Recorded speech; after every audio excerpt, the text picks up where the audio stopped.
விட்ற சரவணா, பார்த்துக்கலாம். ஒரு பையன் ப்ரப்போஸ் பண்ணும்போது நோ சொன்னால் கூட பரவாயில்ல, இவன் அசிங்கப்படுத்திட்டு போகிறா, இவெல்லாம் உனக்கு செட் ஆக மாட்டாடா. அவன் கிட்டாது விட்றா.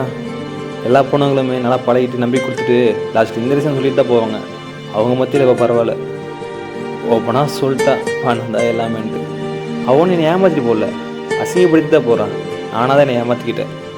சரி விட்றா, என் நண்பலருது என்னால் பார்க்க முடியல. எல்லா பொண்ணுங்களும் அவங்களுக்காக அழகு பசங்களை விட்டுட்டு அவங்களுக்காக பிடிச்ச பசங்களோட போயிடுறாங்க. கடைசியில் அவங்களுக்கு பிடிச்ச பசங்களை அவங்கள அழ வச்சிடுறாங்க. இதாண்டா எல்லா லைஃப்லையும் உண்மை. ஃபீல் பண்ணாதடா சரவணா. கஷ்டமாக தான் இருக்குது, என்ன பண்ணுறது? எல்லாத்தையும் ஏற்றுப்போ, அப்போ தான் மேலே ஏறி வர முடியும். சரவணா, மறக்காம மேரேஜுக்கு வந்துடுறா. நான் போயிட்டு சரி வரேன். சரி வந்துடுறேன். கண்டிப்பாக வந்துடுங்க மேரேஜுக்கு. Okay bro. சரவணா பாய்.